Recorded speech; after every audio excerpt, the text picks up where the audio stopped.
제가 20살에 처음 신학교를 들어갔을 때 선교학과 MT를 갔습니다. MT를 갔는데 교수님이 한 강사분을 초청하셔서 저녁 예배를 집회를 함께 하는데 그곳에서 저는 반드시 방언을 받아야만 했습니다. 결국 실패했습니다. 저는 못 따라 하겠더라고요. 그래서 방언 받는 법에 대해서 막 이렇게 알려주시는데 저걸 따라 해야 될까 말아야 될까라는 아주 깊은 내적 갈등과 함께 결국은 저거 못 따라 하겠는데, 그래서 주변 내 친구들이 방언을 받는 모습을 지켜보면서 그냥 멀뚱히 눈만 뜨고 있었던 기억이 있습니다. 여러분, 우리는 때때로 하나님의 음성 듣기 원합니다. 우리 정말 그렇지 않습니까? 저도 하나님께서 명확하게 두영아 이렇게 해 라고 해주셨으면 좋겠습니다. 제가 교회를 개척하고 단독 목회를 해보니까 결정이 이렇게 어려운 줄 몰랐습니다. 알려주셨으면 좋겠어요. A부터 Z까지 다 알려주셨으면 좋겠어요. 안 알려주시더라고요. 우리가 이렇게 하나님의 음성을 특별하게 듣기 원하는 이유는 이 세상 속에서 하나님의 뜻을 분별해서 살아가는 것이 그만큼 어렵기 때문에 그런 것 같습니다. 그리고 그렇게 분별해서 살아간다고 할지라도, 말씀대로 살아간다 할지라도 우리 삶 속에서 뭔가 변화가 없는 것 같고 열매가 없는 것 같은 그런 막막함이 우리에게 찾아옵니다.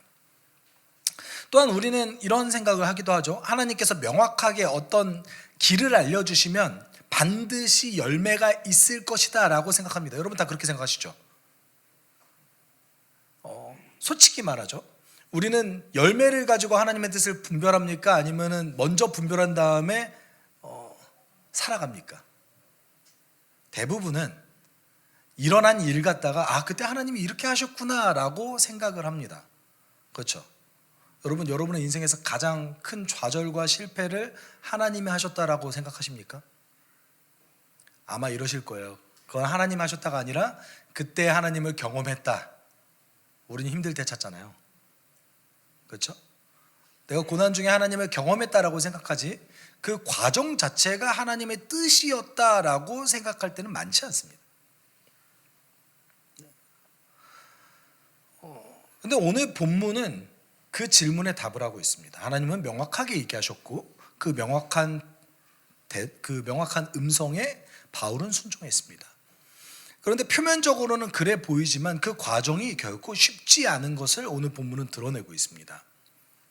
사도행전을 읽을 때 가장 주의해야 될 것은 뭐냐면 사도행전은 역사적 사실이기 때문에 굉장히 건조하게 그 사건을 기록하고 있어요. 근데 서신서와 조합해서 사도행전을 읽어보면 바울이 오늘 본문 속에서 있었던 내적 갈등이 어땠는지를 보여주고 있습니다.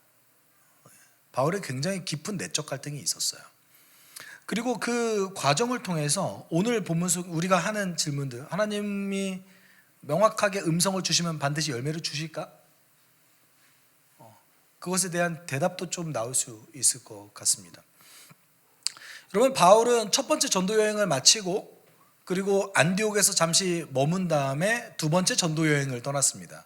그리고 두 번째 전도 여행의 시작은 첫 번째 전도 여행의 마지막 사역지였던 갈라디아 지역이었습니다. 그리고 우리 지난주에 갈라디아 지역의 첫 시작을 함께 살펴봤죠. 그곳에서 바울의 가장 사랑하는 제자였던 디모데를 만났습니다.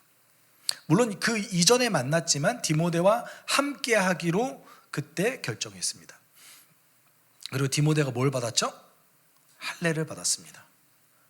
할례가 복음과 전혀 관련이 없고 그가 구원받는 것에 할례가 그렇게 큰 영향을 미치지 않는다는 것을 바울도 알았고 디모데도 알았지만 유대인을 섬기기 위해서 디모데는 할례를 받았습니다. 여러분, 당시 2000년 전에 그것도 이제 다 성장한 성인이 할례를 받는 것은 위험한 행동입니다. 위험한 행동이에요. 감염될 수도 있잖아요. 실제로 여러분 모세도 하나님의 명령을 거부했어요. 할례를 받으라라는 하나님의 명령을 거부해서 하나님께서 모세를 죽이려고 하셨어요. 출애굽기 잘 읽어보시면 그 대목이 나옵니다. 모르셨죠, 그거. 그래서 그 아내가 억지로 할례를 행한 다음에 살아나요. 이렇게 3, 4장 넘어가서 보시면은 그렇게 나옵니다. 여러분, 모세도 하기 싫어했어요. 그때 모세가 나이가 80이었잖아요. 그렇죠? 그렇지만 디모데는 군말 없이 순종했던 것 같습니다. 그리고 이제 그 디모데와 실라와 함께하는 그 사역에 믿음 안에서 교회가 튼튼해지고 날마다 수가 더해졌다라고 얘기하고 있습니다. 바울의 사역은 성공적이었죠. 열매가 있었습니다. 얼마나 좋아요. 날마다 눈에 보이는 회심자가 보입니다. 여러분, 이러면 얼마나 목회가 기쁘겠어요. 왜 웃으시죠? 저 기뻐요. 왜 그러시죠? 네. 그럼 얼마나 목회가 기쁘겠습니까? 네. 날마다 회심자가 이렇게 나타나죠. 여러분, 그러면 전도할 수밖에 없지 않겠어요? 날마다 전도할 때마다 회심자가 나타나는데. 그래서 바울은 자신의 사역을 이제 갈라디아를 중심으로 그 소아시아 지역, 지금의 터키 지역이에요. 터키 지역으로 점차 넓혀가려고 하고 있습니다. 그런데 이변이 발생했어요. 오늘 본문 1절에 이렇게 얘기하고 있죠. 아시아에서 말씀을 전하는 것을 성령이 막으심으로 그들이 부르기아와 갈라디아 지방을 거쳐가서라고 얘기하고 있습니다. 여러분, 아시아 지역은 서쪽입니다. 갈라디아 지역에서 조금 더 서쪽이에요. 근데 이제 지명상 아시아라는 지명도 있었고요. 그리고 우리가 생각했듯이 그 굉장히 폭넓은 지역을 아시아라고도 얘기하고 있습니다. 근데 이때에 얘기하는 것은 그 지명상 아시아를 얘기하는 거고요. 그리고 우리가 생각하기에 여러분 그 유럽과 이때는 유럽이란 말도 없었죠. 근데 우리가 생각하기에 유럽과 아시아의 경계가 터키에 있지 않습니까? 그 지역 전체를 또 아시아라고 얘기해요. 그래서 제가 혹시 이 성경 지명 아시아 말고 아시아 지역으로 얘기하면 그 터키와 그 소아시아 지역 그리고 그 우리가 생각하는 지역상 터키 지역 유럽이 아닌 그쪽을 얘기하고 있다라고 생각하시면 될 것 같아요. 아시아 쪽으로 갔는데 성령께서 뭘 하는 걸 막으셨어요? 말씀 전하는 걸 막으셨어요. 복음 전하는 거는 언제나 옳은 거 아닙니까? 왜 막으실까요? 막으셨어요. 어쨌든. 그래서 어디로 갑니까? 부르기아와 갈라디아 지방을 거쳤대요. 이 말이 뭐냐면 다시 되돌아간 거예요. 다시 갈라디아 지방으로 되돌아갔어요. 부르기아와 갈라디아 지방은 아마도 더베와 루스트라와 이그니온과 비시디아 안디옥 이 네 군데를 말할 겁니다. 2절에 보면은 그리고 다시 무시아 가까이 이르러서 비두니아로 들어가려고 하였으나 예수의 영이 그것을 허락하지 않으셨다. 그래서 그들은 무시아를 지나서 드로아에 이르렀다. 이렇게만 보면 잘 모르시겠잖아요. 지도를 보면 지도가 이렇습니다. 네모 표시된 곳이 아시아와 갈라디아 지방이 있는 곳입니다. 그곳에 비시디아 안디옥, 루스트라, 이그니온, 더베가 있습니다. 처음에 아시아로 갔다가 다시 산맥을 넘어가서 어디로 간 거예요? 갈라디아 지방으로 다시 갔습니다. 처음에 아시아에 있었죠. 그러다가 이제 하나님께서 허락하지 않으셨죠. 그래서 갈라디아 지방을 떠나서 중간에 있는 무시아를 거쳐서 우리가 생각하는 그 아시아 지역의 가장 북쪽 경계였던 비두니아로 가려고 합니다. 이 비두니아에 그 어떤 것이 있냐면 여러분 그 이스탄불이 있습니다. 후대 굉장히 기독교의 중요한 곳이었던 니케아와 비잔티움, 지금으로 얘기하면 이스탄불이죠. 그곳으로 가려고 했습니다. 그것이 우리가 생각하는 아시아의 북쪽 경계입니다. 이곳에선 아예 성령께서 비두니아로 들어가지도 못하게 하셨어요. 그래가지고 다시 무시아를 다시 지나서 드로아로 갔습니다. 드로아는 항구 도시입니다. 이곳에서 바울은 어떻게 해야지를 고민하고 있었을 겁니다. 굉장히 답답한 상황이죠. 바울은 서신서를 통해서 자신이 복음의 열정이 굉장히 열정적인 사람이었다. 하나님에 대한 열심이 특심이었다는 것을 밝히고 있습니다. 그렇다면 이 과정 속에서 여러분 그 하루 이틀 돌아다니지 않았을 거 아니에요. 그렇잖아요. 산맥도 넘어가고 갈라디아 갔다가 다시 본도와 가까운 비두니아로 갔다가 비두니아에서 다시 드로아로 갔습니다. 긴 시간이었을 거예요. 그 시간 동안에 성령께서 말씀을 못 전하게 하셨어요. 우리로 얘기하면 이 지역을 떠나지 않으려고 바울은 굉장히 노력했고, 성령께서는 그 지역에서 말씀을 전하지 못하게 하셨습니다. 여러분, 이 지역이 이후에 베드로전서를 쓴 그 편지를 썼던 지역입니다. 베드로전서 1장 1절에 보면 이렇게 얘기하죠. 예수 그리스도의 사도인 베드로가 본도와 갈라디아와 갑바도기아와 아시아와 비두니아에 흩어져 사는 나그네들인 택하심을 입은 이들에게 편지를 씁니다 라고 얘기합니다. 여러분, 우리가 생각했을 때의 교회의 중심지는 로마였을 것이라고 생각해요. 로마서가 굉장히 유명하기도 하고 후에 베드로가 로마에 가서 사역하기도 했습니다. 근데 로마가 교회의 중심지가 된 것은 후대의 일입니다. 훨씬 후대의 일이에요. 그럼 잘 생각해 보시면 네로 황제가 그렇게 박해했는데 그 로마 도시를 들어가고 싶겠어요? 그렇죠.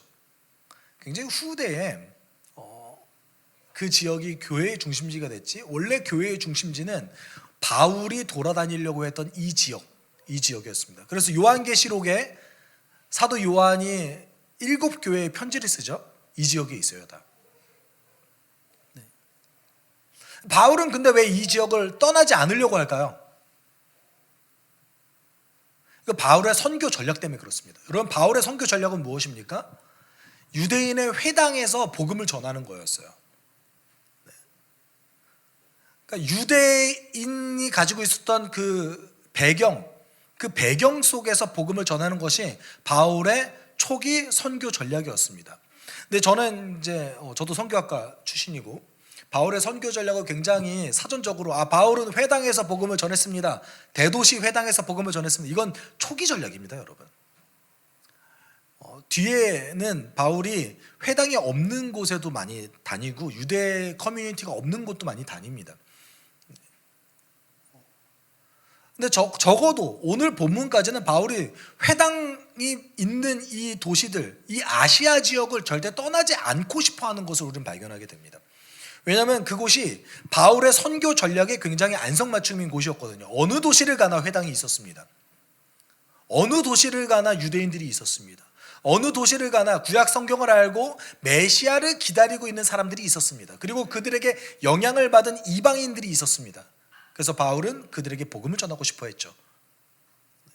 근데 성령께서 막으셨어요. 이렇게 답답해하고 있는 바울에게 성령께서는 환상을 보여주세요. 우리 9절 좀 같이 읽어볼까요? 여기서 밤에 바울에게 환상이 나타났는데 마케도니아 사람 하나가 바울 앞에 서서 마케도니아로 건너와서 우리를 도와주십시오 하고 간청하였다. 여러분도 이런 환상 보고 싶으시죠? 전 보고 싶은데 내일 당장 하나님께서 저에게 두영아 어디로 가라 하셨으면 안 하는 게 좋나? 네. 여러분 그래도 이런 경험 해보고 싶지 않으세요? 그렇죠? 네. 여기서 이제 그 환상이라는 단어가 비전으로도 번역이 가능합니다. 영어 번역으로 그 가장 헬라어 히브리어랑 가장 가깝게 번역된 NASB 버전에서는 이걸 비전으로 번역하고 있어요. 청소년 시기 때 이 본문 읽으면서 저에게도 비전을 주십시오라고 기도했던 수많은 청소년들이 한국교회에 여전히 남아 있습니다. 여기도 계십니까? 이 본문을 읽으면서 하나님 저에게도 비전을 주십시오. 없으시다면 실망인데요. 네. 그랬던 본문이기도 했습니다. 근데 여러분 잘 살펴보면은 환상을 보여주신 것이 바울에게 긍정적인 것이었을까요? 부정적인 것이었을까요? 왜 부정적이라고 생각하세요? 성령이 인도하셨기 때문에 긍정적인 거 아니겠어요? 근데 불순종의 결과입니다. 말 안 들어서 보내주신 거예요. 왜 그럴까요? 바울이 아시아 지역을 떠났어야 되는데 안 떠나서 이러신 거예요. 왜 그럴까요? 이것은 제가 앞서 말씀드렸듯이 바울의 초기 선교 전략이 유대인의 회당을 중심으로 유대 문화 배경을 가지고 있는 자들에게 선교했기 때문에 그렇습니다. 그리고 바울은 거기서 굉장히 탁월한 성과를 냈던 사람이었습니다. 잘하고 있었어요. 전략을 바꾸시겠어요? 잘 먹혀요. 전략을 바꾸시겠어요? 전 안 바꿀래요. 잘 되는데 왜요? 열매가 뚜렷한데 뭐하러 그 전략을 바꿉니까? 근데 성령께서는 바꾸길 원하셨던 거예요. 여기에서 마게도니아 건너와서 우리를 도와주십시오. 그럼 뭘 도와달라는 얘기일까요? 가서 봉사활동하는 것도 도와주는 거잖아요. 여기서 이제 도와주십시오라는 이 단어가 하나님께 쓰일 때도 있고 하나님의 입장에서 쓰일 때도 있고 인간의 입장에서 쓰일 때도 있습니다. 하나님의 입장에서 쓰였을 때는 이 도와준다라는 것이 하나님의 백성을 돕는다, 보호한다, 그리고 그의 백성에게 아주 후하게 복 내리시기 원하신다라는 뜻으로 구약 성경에 쓰입니다. 그런데 인간이 이것을 하나님께 사용했을 때 또는 다른 누군가에게 사용했을 때는 아주 시급한 위기 상황에 있을 때에 간절히 도움을 요청할 때 쓰는 단어입니다. 그래서 시편 14절에 아주 정확하게 이 용례를 사용하고 있는데 이렇게 얘기하고 있죠. 같이 읽어볼까요? 주님께서는 학대하는 자의 포악함과 학대받는 자의 억울함을 살피시고 손수 갚아주려 하시니 가련한 사람이 주님께 의지합니다. 주님께서는 일찍부터 고아를 도우시는 분이셨습니다. 이 간청, 아주 위기 상황에 있을 때 사용하는 간청인 거예요. 그러니까 마게도냐 환상이 어떤 환상이었냐면 이 마게도냐 사람이 바울에게 나타나서 굉장히 위기에 처해 있는 나를 도와주십시오라는 간청이었던 거예요. 이것은 하나님을 향한 구원의 간청이었습니다. 여러분, 우리가 가장 심플하고 직설적으로 하나님께 도와달라고 하는 간청이 뭡니까? 어려움 중에 살려주십시오, 도와주십시오, 해결해 주십시오. 이거 아닙니까? 이거 했던 거예요. 바울이 이 환상을 봤습니다. 이 환상을 봤을 때 자신이 어떤 자였는지를 다시 생각하게 됐던 거예요. 근데 아마도 바울은 아시아에서 못 전했을 때, 비두니아 들어가지 못했을 때 어렴풋이 성령의 뜻이 무엇이었는지를 알 수 있었을 것 같아요. 왜냐하면 바울은 자신의 정체성을 알고 있었거든요. 제가 앞서 말씀드렸습니다. 바울의 초기 선교 전략은 유대 중심 선교 전략이었다고요. 근데 바울은 어떤 사람이었냐면 갈라디아서 2장 8절에 이렇게 얘기하고 있습니다. 여기서 그들은 예루살렘 교회입니다. 그들은 베드로에게는 할례 받은 사람에게 복음을 전하게 하시려고 사도직을 주신 분이 나에게는 할례 받지 않는 사람에게 복음을 전하게 하시려고 사도직을 주셨다는 사실을 깨달았습니다. 바울이 회심하고 예루살렘 교회를 방문했을 때 사람들은 바울이 사도라는 것을 인정하지 않았습니다. 그리고 대략 14년, 15년이 흐른 다음에 디도와 바나바와 함께 예루살렘 교회에 다시 방문했을 때에 사도들과 예루살렘 교회는 바울이 사도라는 것을 인정했습니다. 근데 누구를 위한 사도라는 것을 인정했냐면 이방인을 위해서 부름받은, 선택받은 자였다는 것을 확실하게 인정했던 거예요. 바울이 이런 사명을 갖고 있었습니다. 갈라디아서 2장 8절은 바울이 스스로 쓴 성경입니다. 바울 스스로도 자신의 이런 정체성에 대해서 너무 깊게 인식하고 있었습니다. 근데 바울의 선교 전략이 아직까지 뭐였던 거예요? 유대 중심 선교 전략이었어요. 성령은 이것을 못하게 하셨던 거예요. 아마 바울도 어렴풋이 이거 알고 있었을 거예요. 그런데 고집부렸겠죠. 아니면 자신이 정말 너무나 원하는 것이 있었기 때문에 성령의 사인을 분별하지 못했을 수도 있습니다. 사람은 그럴 수 있지 않습니까? 하는 일이 잘 돼요. 내가 잘하는 거 할 수 있어요. 근데 성령께서 갑자기 그 일을 막으세요. 그럼 우리는 혼란에 빠질 수 있죠. 분별하지 못할 수도 있죠. 둘 중에 하나겠죠. 결국 바울은 자신의 정체성에 맞는 선교 전략을 다시 수립하지 못했고 순종하지 못했습니다. 그래서 결국은 환상까지 보여주시는 거예요. 여러분, 성령께서 이렇게 극단적인 방법을 쓰기 전에 그냥 순종하시면 돼요.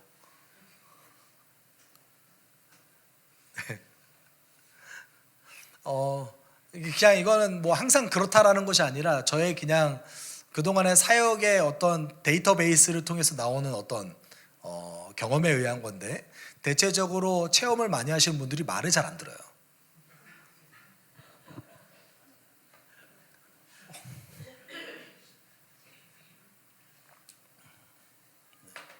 저는 그런 걸 좀 발견했습니다. 체험해야 듣겠대요. 성경에 이미 써 있잖아요. 그리고 그의 영적 리더였던 목사의 말은 도대체 뭡니까? 기도해봐야 듣겠대요. 네. 그 전에 들으면 되잖아요. 그렇죠? 그렇죠? 네. 바울도 환상 보기 전에 들었으면 됐잖아요. 근데 더 놀라운 사실은 뭐냐면, 이 환상을 봤음에도 불구하고 바울이 굉장히 고민하고 갈등했던 흔적이 보입니다. 환상을 봤어요. 여러분 그럼 가야 되잖아요. 가야 되잖아요. 근데 갈등했어요. 고민했어요. 그것이 10절에 보입니다. 우리 10절 같이 읽어볼까요? 그 환상을 바울이 본 뒤에 우리는 곧 마케도니아로 건너가려고 하였다. 우리는 마케도니아 사람들에게 복음을 전하기 위하여 하나님께서 우리를 부르신 것이라고 확신하였기 때문이다. 10절에서 얘기하는 확신하다라는 단어가 원래 정확하게 번역하면 인정하다라는 단어입니다. 근데 이게 인정하다라는 단어가 인간의 결심에 관련돼서 사용했을 때는 용례가 어떻게 쓰이냐면 재판했을 때 쓰여요. 원래 재판했을 때 쓰이는 용어예요. 그래서 아주 치열한 논쟁 끝에 어떤 사항을 결정했을 때 쓰는 단어입니다. 예를 들어서 사도행전에 이 단어가 다시 한번 쓰였을 때는 21장에 한 번 더 쓰이는데, 그때는 예루살렘 공의회에서 이방인에게 율법을 적용하지 않기로 결정한 그 상황, 그것을 인정하다라고 쓰입니다.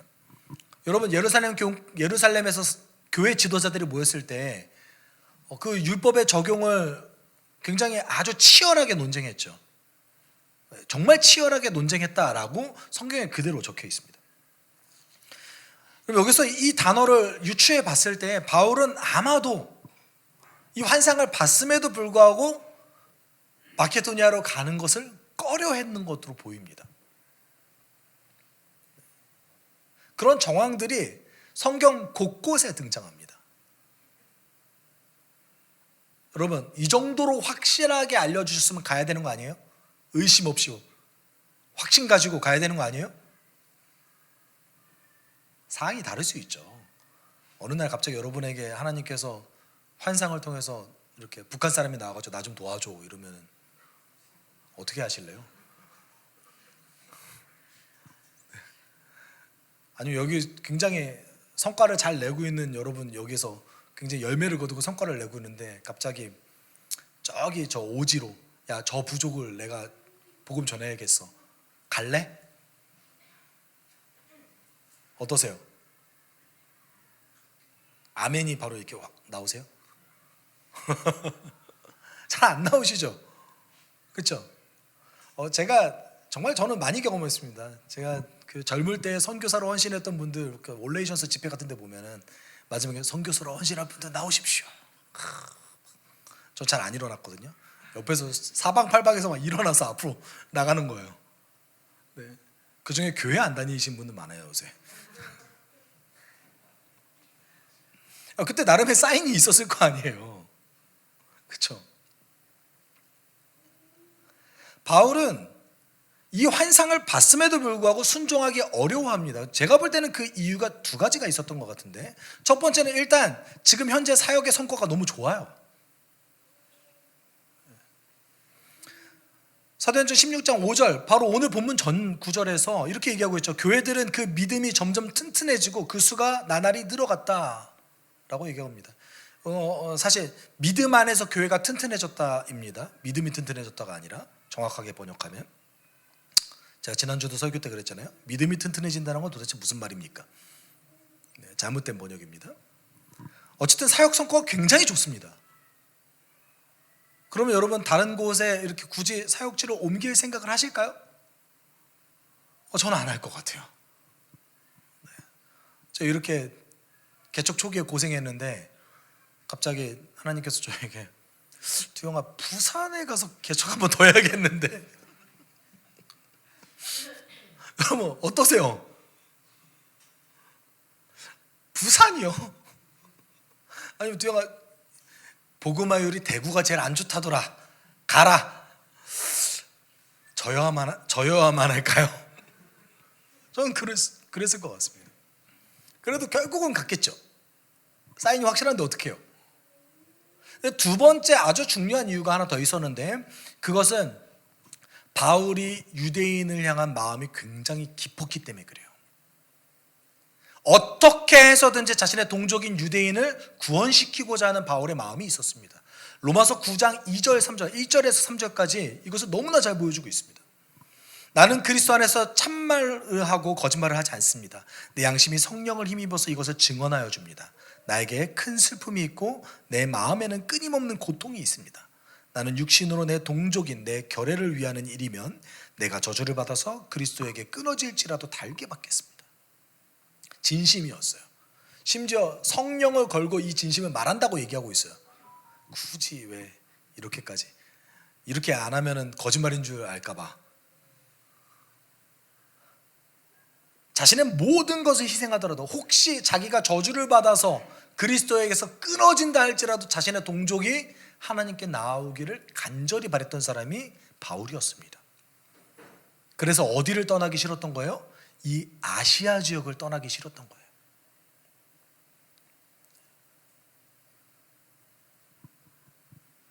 여러분, 오늘 본문 속에서는 바울의 꿈과 성령의 인도하심이 충돌하고 있는 것을 보여주고 있습니다. 바울이 꿈꾸는 것 나쁜 겁니까? 바울이 민족을 위해서 그렇게 소망을 품는 것 나쁜 겁니까? 전혀 나쁘지 않아요. 누가 그것을 나쁘다고 얘기하겠어요? 누가 그것을 아름답지 않다고 얘기하겠어요? 여러분, 가끔 저도 로마서 9장 1절에서 3절까지 읽을 때마다 너무 감동이 돼요. 전 개인적으로 북한 선교에 굉장히 관심 많은 사람이거든요. 이때마다 나는 나의 동족 북한이 생각이 나요.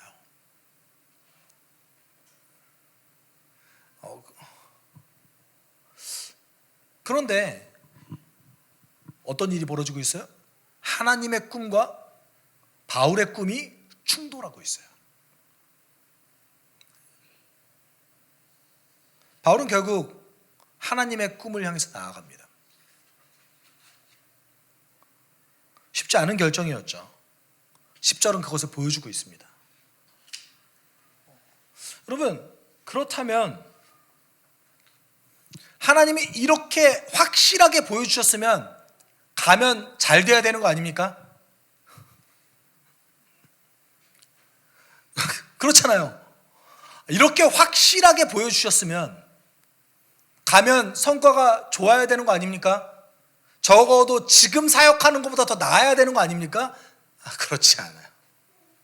바울이 첫 번째 사역했던 마게도니아의 첫 사역자였던 빌립보, 고린도 교회, 여러분, 바울은 처절한 실패를 경험합니다. 오히려 더 안 좋아졌어요. 여러분, 성경에 이런 일들이 곳곳에서 벌어집니다. 하나님이 부르셔서 갔는데, 아브라함은 하나님의 부르심 받아서 가나안 땅에 갔는데 그것에 뭐가 있어요? 기근이 있더라. 그래서 바로 이집트로 도망가요. 가면 좋아야 되는 거 아닙니까? 하나님의 명령 따라서 나아가면 열매 있어야 되는 거 아닙니까? 오늘 본문은 적어도 그렇게 얘기하고 있지 않습니다. 여러분, 이 전까지 바울은 유대인들의 아주 강한 방해와 박해가 없었다면 성과를 반드시 냈던 사람이었습니다. 방해자를 제외하고서는 성과가 반드시 나왔습니다. 그런데 마게도니아 사역부터는 그렇지 않아요.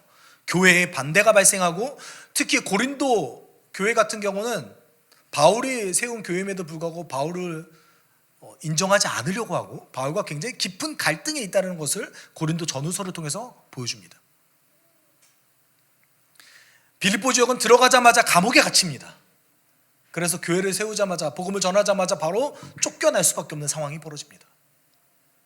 어떻게 됐어요? 상황이 더 안 좋아졌어요. 눈에 보이기에 열매가 더 없어요. 여러분, 하나님은요, 이상한 그림을 그리세요. 적어도 바울은 바울 당대에 그렇게 인정받는 사도가 아니었을 겁니다. 바울은 자신의 말년에까지 사도라는 것을 의심받는 사람이었습니다. 병들었고요. 학식과 글솜씨는 매우 좋았지만 스피치는 그다지 좋지 않았던 것 같아요. 그래서 그의 말솜씨를 듣고 실망한 사람이 있었다라는 정황이 보여지기도 합니다. 적어도 그 당대에는 베드로, 요한이 훨씬 더 인정받는 사도였을 겁니다. 저는 그렇게 확신해요. 근데 우리는 알고 있지 않습니까? 바울이 적어도 사도들 중에 가장 위대하게 쓰임받은 사람이라는 것을요. 여러분, 저는 바울이 나중에 그렇게 성령의 강력한 음성을 들어서 가기 싫어했던 예루살렘을 향해 가는데 그 예루살렘에서의 모습이 이해가 안 가요. 후에 우리가 다시 나누겠지만 복음 전하다가 못 전하거든요, 바울이. 복음을 전하는 과정에서 예루살렘에 있는 유대인들이 바울들을 두드러 패가지고 끌려 나옵니다. 도대체 왜 간 겁니까? 그 이후에 로마로 억지로 끌려갑니다. 여러분, 지금부터 바울의 사역은 처절한 실패예요. 그 당대의 바울은 그다지 인정받지 못했을 겁니다. 디모데후서를 보면 이제 내 주변에 누가만 남았더라라고 얘기합니다. 나와 함께하는 자가 의사였던 누가 한 명. 사역은 처절히 실패했고 내가 세웠던 교회는 내가 사도라는 것을 인정하지 않고 내 몸은 병들었고 실패밖에 없었습니다. 근데 하나님은 바울을 어떻게 쓰셨어요? 위대하게 쓰셨어요. 우린 그걸 알잖아요. 바울이 없었다면 복음은 이렇게 우리의 삶에도 영향을 미치지 못했을 겁니다. 사도들 가운데 복음이 전파되는 과정 가운데 가장 크게 영향을 미쳤던 자가 바울이었습니다. 여러분, 하나님의 비전은 이런 거예요. 우리 눈에 당장 열매가 없더라도 그는 평범한 우리들을 비범하게 사용하셔서 그의 위대한 일을 이루십니다. 바울은 그 길에 동참했던 거예요.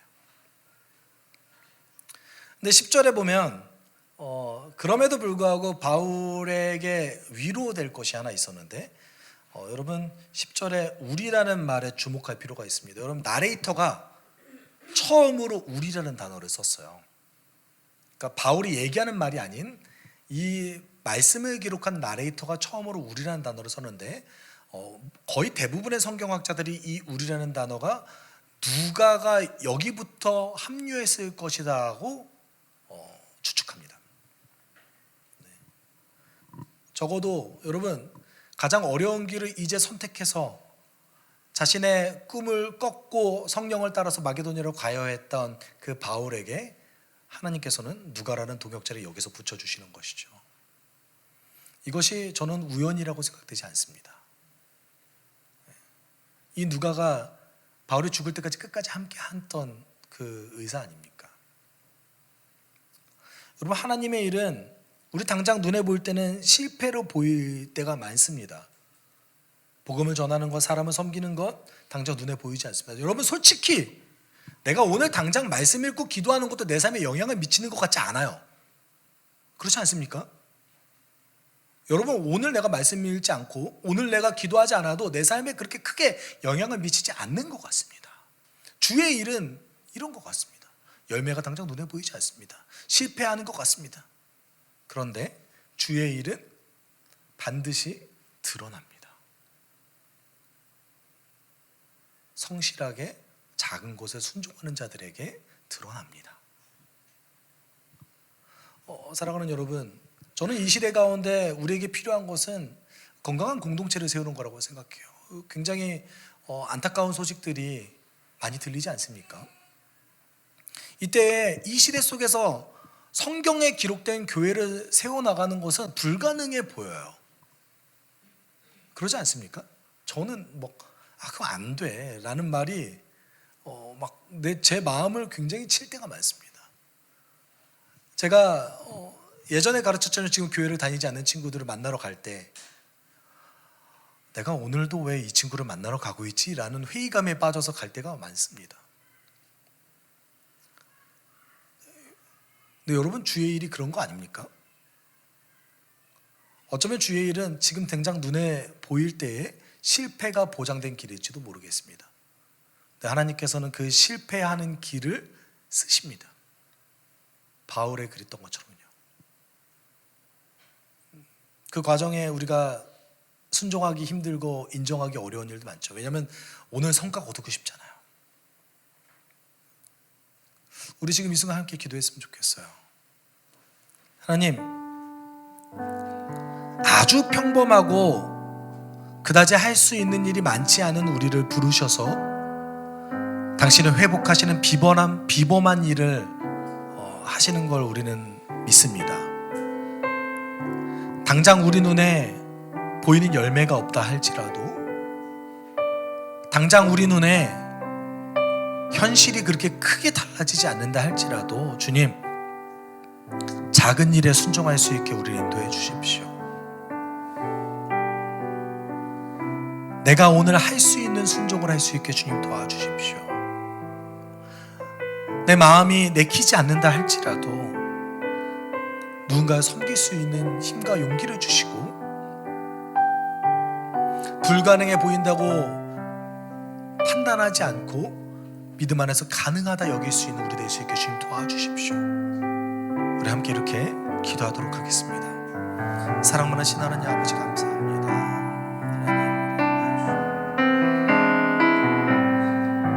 우리가 원하는 것과 당신의 꿈의 충돌을 이룰 때가 많습니다. 하나님, 그때 우리가 당신의 비전을 볼 수 있게 주님 도와주십시오. 당신께서 우리에게 원하시는 것은 하나님, 우리의 삶 가운데 뚜렷한 열매가 드러나고, 아니 모두가 놀라는 아주 기적적인 일이 벌어지는 것이 아니라 내가 성령의 열매를 맺는 걸 믿습니다. 우리는 바울은 아니지만 하나님 주님께 나아가주겠습니다. 하나님, 우리를 부르신 그 뜻을 우리가 온전히 이해하지 못할 때는 많이 있지만 내가 오늘 당장 할 수 있는 나만의 순종을 할 수 있게 주님 도와주십시오. 하나님, 바울이 원하는 것이 아니라 바울만이 할 수 있는 길로 인도하셨던 것처럼 우리의 삶 가운데 우리만이 할 수 있는 길로 우리를 인도해 주십시오. 사랑하는 아버지, 감사합니다. 하나님 도와주십시오. 아버지, 당신께 붙들림 받아 살아갈 수 있는 작은 것에부터 순종할 수 있는 하나님 우리가 될 수 있게 주님 인도해 주십시오. 사랑이 많으신 하나님 아버지, 바울이 굉장히 잘할 수 있고 그가 평생 꿨던 꿈을 꺾으셔서 그만이 할 수 있는 길로 인도하셨던 하나님, 우리의 삶도 그렇게 인도해 주십시오. 하나님은 우리가 알아가고 온전해지며 함께 교회를 세워나갈 때에 주님, 우리가 점점 더 성장하게 주님 도와주십시오. 지금 당장 눈에 보이는 열매가 없다 할지라도 적어도 우리의 삶에는 성령의 열매가 가득할 수 있게 주님 도와주십시오. 그 당신의 은혜를 구합니다. 감사하며 예수님 이름으로 기도드립니다. 아멘. 주 예수 그리스도의 은혜와 하나님의 사랑과 성령의 교통하심이 주 안에서 실패가 눈에 보인다 할지라도, 열매를 기약할 수 없다 할지라도 작은 것에부터 순종하기를 소망하는 숲속교회 성도들 위해 그들의 한 주간의 삶 가운데 함께 있을지어다. 아멘.